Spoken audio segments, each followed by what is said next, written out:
Salut, c'est le docteur Apollinaire. Bienvenue à ma série de paroles droitement divisées.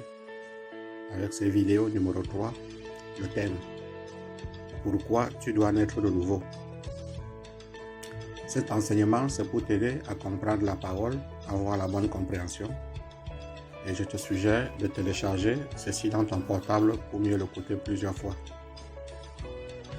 Pour comprendre la nécessité de la nouvelle naissance spirituelle, il faut remonter au livre de Genèse, c'est-à-dire ce qui s'est passé au jardin d'Éden. Tu dois comprendre que Dieu, originellement, a créé l'homme en 3 niveaux, ou on peut appeler ça 3 dimensions, qui sont le corps, l'âme et l'esprit. Et après ça, la Bible nous montre Adam, qui était en communication parfaite avec Dieu. Il parlait avec Dieu, c'était un ami de Dieu et il était en harmonie avec Dieu. Mais tout ça, c'était sous une condition. La condition, c'était de ne pas manger le fruit que Dieu lui a demandé de ne pas manger. Mais quand nous lisons Genèse, nous voyons qu'à un certain moment donné, Adam, par l'entremise de sa femme, a mangé le fruit que Dieu avait demandé de ne pas manger. Donc il est mort. Puisque Dieu avait dit, tu ne mangeras pas, le jour où tu manges, tu mourras. C'est ça la clé, c'est là-bas. Le jour où tu manges, tu mourras. Et qu'est-ce que le diable lui a dit? Le diable a dit, tu ne mourras pas. C'est toujours ce que le diable fait croire aux gens aujourd'hui, que la mort spirituelle n'existe pas. Mais Dieu avait dit à Adam, tu mourras.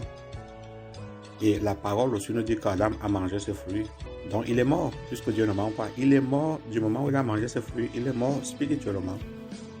Puisque d'aucuns diront, mais si Adam a vécu plus de 900 ans, comment il est mort? Non, il est mort spirituellement. La partie de lui qui est morte, c'était son esprit. Et une partie de son âme, et la mort est entrée dans son corps physique. Donc tous les 3 ingrédients étaient déjà là. Adam, qui était fait pour vivre continuellement dans le paradis, il est devenu un être fragile, mortel et pécheur. Tu dois comprendre ça. Donc Adam a premièrement péché dans son esprit. Et cet esprit-là est mort.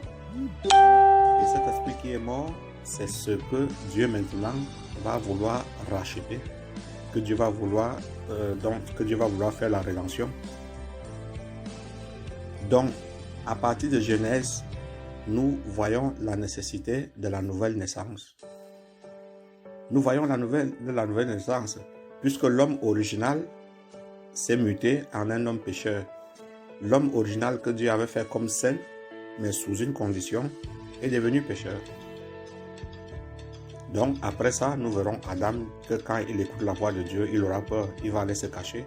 C'est-à-dire le péché agit déjà dans l'homme.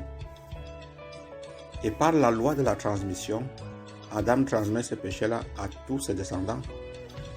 C'est-à-dire que les enfants d'Adam naissent pécheurs. Abel, Caïn, tous ces gens-là naissent pécheurs aux yeux de Dieu. Ils n'ont plus l'Esprit de Dieu en eux. L'Esprit de Dieu en eux est mort. Mais ils sont dans la dimension corps et âme. Donc, pourquoi tu dois naître de nouveau? On doit naître de nouveau pour récupérer cet esprit qui était mort en Adam. Donc je disais, la deuxième chose, tout homme naît pécheur par héritage adamique.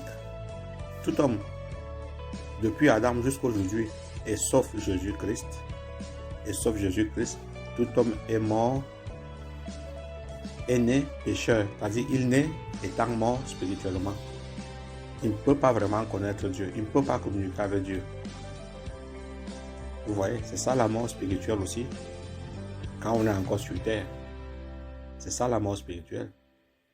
Donc, la troisième chose que tu dois comprendre, c'est que comme toute personne naît avec l'héritage adamique, sauf Jésus-Christ, toute personne a besoin de naître de nouveau. Ça, c'est la troisième chose qu'il faut comprendre. Pourquoi tu dois naître de nouveau? Troisième chose, parce que toute personne a besoin de naître de nouveau. Parce que quand Dieu nous a créés, on était ses créatures. Donc Dieu est comme notre créateur. Mais Dieu veut être plus que notre créateur, il veut être notre Père. C'est différent, il faut comprendre ça. Dieu ne veut pas seulement être créateur, il veut être Père. Je répète, Dieu ne veut pas seulement être créateur, il veut être aussi un père. Et il est un père. Donc, il va avoir des fils. Donc, la quatrième chose que tu dois comprendre, c'est que la nouvelle naissance est ce que Jésus-Christ vient faire disponible. Ce n'était pas disponible dans l'Ancien Testament. C'était pas disponible. Abel n'était pas né de nouveau. Moïse n'était pas né de nouveau. Caïn n'était pas né de nouveau, évidemment. Et Caïn même, il était né du diable. Mais ça, c'est un autre thème. Et pourquoi il était né du diable, c'est un autre thème. Mais dans l'Ancien Testament, David n'était pas né de nouveau. Voilà des gens qui n'étaient pas nés de nouveau, mais qui ont cherché Dieu, qui ont gardé la communion avec Dieu au niveau de leur âme, mais l'Esprit de Dieu en eux n'existait pas, ou tout au moins n'était pas opérationnel. C'était empêché par l'esprit du péché, c'est-à-dire que Dieu n'était pas en eux, Dieu était avec eux. Ça, c'est très différent, c'est très important de comprendre ça. D'accord? Même s'il est vrai qu'il y a des gens à qui tu enseignes ça toute la vie, et puis ils ont leur stupide intelligence connectée sur on ne sait quoi, non. C'est la grande vérité de la parole qu'il faut comprendre. Donc, dans l'Ancien Testament, la nouvelle naissance n'était pas disponible. Parce que si c'était disponible, Jésus-Christ ne serait pas venu. Si la nouvelle naissance était disponible, le baptême d'eau n'existerait pas. Tuer les taureaux pour faire le sacrifice des péchés, tout ça, ça n'existerait pas. Donc ça existait parce que Jésus-Christ, qui est la perfection, qui est le salut que Dieu envoie, n'était pas encore venu. La Bible dit que Dieu a tant aimé le monde qu'il a envoyé son Fils afin que quiconque croit en lui soit sauvé, qu'il ait la vie éternelle, qu'il soit sauvé. Ça veut dire qu'avant Jésus, le salut, le mot salut, comme on comprend le salut éternel, spirituel, n'existait pas. Ce n'était pas possible. Ce n'était pas possible. Bon, quelqu'un me demandera, et comment donc, qu'est-ce que Dieu va faire avec ces gens? La parole est claire. La parole dit ceux qui sont nés sans la loi seront jugés sans la loi. Ils n'avaient pas la loi du salut, qui est Jésus-Christ, donc Dieu ne va pas les juger avec la loi du salut. Dieu va les juger par autre chose, mais pas à travers Jésus-Christ. Les gens que Dieu va juger à travers Jésus-Christ, c'est les gens qui sont nés dans l'administration de la grâce, c'est-à-dire à partir du jour de Pentecôte. Parce qu'aussi il faut connaître et comprendre les divisions bibliques. Donc la cinquième chose que tu dois savoir, c'est que Jésus, plus que quiconque, enseigna sur la nouvelle naissance. Jésus-Christ, plus que quiconque, enseigna sur la nouvelle naissance. Et on peut voir la déclaration qu'il fit en Jean 3:3. Si on va par exemple Jean 3, verset 2, on dit qui vint, lui, auprès de Jésus de nuit et lui dit, Rabbi, nous savons que tu es un docteur venu de Dieu, car personne ne peut faire ces miracles que tu fais, si Dieu n'est avec lui. Verset 3. Jésus lui répondit, en vérité, je te le dis, si un homme ne naît de nouveau, vous voyez, ça, le mot naît de nouveau, vraiment, c'est Jésus-Christ qui sort ça en Jean 3:3. C'est-à-dire, si un homme ne naît de nouveau, il ne peut avoir le royaume, il ne peut voir le royaume de Dieu. Il ne peut voir le royaume de Dieu. Si un homme ne naît de nouveau, il ne peut voir le royaume de Dieu. Ça dit bien si. Ce si-là, c'est inconditionnel. Si tu n'es pas de nouveau, quand? Dans l'Ancien Testament, non. Dans le temps de David, non. Quand Dieu fait la nouvelle naissance, c'est disponible. C'est-à-dire, Jésus ici est en train d'enseigner la loi de la nouvelle naissance. En vérité, quand Dieu prononce un mot 2 fois avant de dire quelque chose, ça veut dire que ce qui suit est d'une importance capitale et extrême. Ce qui suit est d'une importance capitale et extrême. Donc ça dit en vérité, je te le dis, si un homme ne naît de nouveau, il ne peut voir le royaume de Dieu. Tu comprends? Ça, c'est un grand principe spirituel. Sans la nouvelle naissance, voir le royaume, c'est-à-dire entrer dans le royaume, faire partie du royaume. Le mot voir ici, c'est pas voir et puis rester dehors, non. C'est faire partie du royaume de Dieu. C'est pas possible. Donc, à notre question, pourquoi est-ce que tu dois naître de nouveau? Pour voir le royaume de Dieu quand tu meurs et même commencer à voir le royaume de Dieu maintenant. C'est ça. Naître de nouveau, c'est une exigence spirituelle, c'est un devoir spirituel, c'est un privilège spirituel. Tout commence par là. Si tu n'es pas né de nouveau, tu ne peux pas te dire chrétien. Si tu n'es pas né de nouveau, tu ne peux pas te dire chrétien, tu ne l'es pas. Peut-être tu vas dans quelque chose que tu appelles l'église, peut-être tu te considères pasteur, peut-être tu crois avoir fondé une église, mais tu n'es pas chrétien aux yeux de Dieu. Donc Dieu te jugera comme un païen, pas comme un chrétien. C'est ça. Si tu veux faire part de la famille de Dieu, où Jésus-Christ est le grand frère, tu dois naître de nouveau. Il n'y a pas une autre option. La septième chose que tu dois savoir, c'est qu'avec la nouvelle naissance, tu passes de créature de Dieu à fils de Dieu. La huitième chose que tu dois savoir, c'est qu'avec la nouvelle naissance, le salut de Jésus devient ton salut. C'est ça, le salut que Jésus-Christ a apporté, ça devient ton salut. La neuvième chose que tu dois savoir, c'est que pas de ciel sans la nouvelle naissance.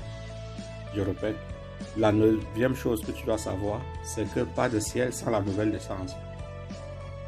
La dixième chose que tu dois savoir, c'est que la nouvelle naissance, c'est le baptême spirituel, le baptême en Christ. La onzième chose que tu dois savoir, c'est que sans la nouvelle naissance, nul n'est chrétien. Absolument nul n'est chrétien sans la nouvelle naissance. C'est à travers la nouvelle naissance que Dieu te baptise en Christ. Au lieu de te baptiser dans l'eau, Dieu lui-même te baptise, le Saint-Esprit qui est Dieu te baptise en Christ. Et c'est pour ça que si tu lis dans les Épîtres, tu vas voir Christ en nous et nous en Christ. Tu vois, avec la nouvelle naissance, Dieu fait une double opération. Il te met en Christ et puis met Christ en toi. Il submerge Christ en toi et il te submerge en Christ. Et la douzième chose que tu dois savoir, ce n'est pas tout, mais on va s'arrêter là pour l'enseignement, c'est que quand tu nais de nouveau, tu deviens membre de la famille royale. Dieu est le grand roi de cette famille et Jésus-Christ est le prince. Et toi, tu deviens un frère de Jésus. C'est ça. Donc Jésus-Christ enseigna la loi de la nouvelle naissance. Et si nous allons en Jean 1, 13, ça dit, lesquels sont nés non du sang, ni de la volonté de la chair, ni de la volonté de l'homme, mais de Dieu. Tu vois, lesquels sont nés, naître, le verbe naître, il faut comprendre ça. Quand nous sommes nés de nouveau, nous ne sommes pas nés parce que c'est le sang, parce que c'est la volonté, parce que c'est la volonté de l'homme. Non. Sinon parce que c'est la volonté de Dieu et parce que nous naissons de Dieu. C'est ça. Et puis si on va en Galates 6, verset 15, ça dit, car ce n'est rien d'être circoncis ou incirconcis physiquement. Ce qui est quelque chose, c'est d'être une nouvelle créature. La loi de Dieu n'a pas changé. Ce qui est quelque chose devant Dieu, c'est que tu sois une nouvelle créature. Donc la question capitale est, je suis une nouvelle créature devant Dieu? Je suis un chrétien? C'est-à-dire, je suis un né de nouveau? Beaucoup de gens ne se posent pas cette question.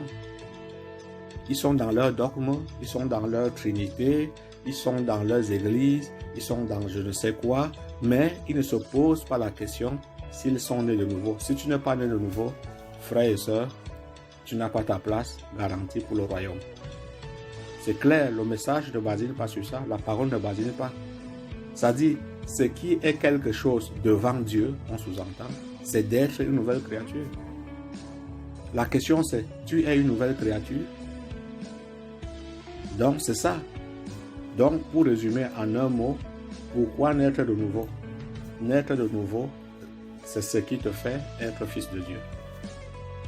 C'est ce qui te fait passer de création de Dieu ou créature de Dieu à fils de Dieu. C'est si simple, c'est si puissant. Que Dieu nous bénisse au nom de Jésus-Christ. C'était le docteur Apollinaire. Merci.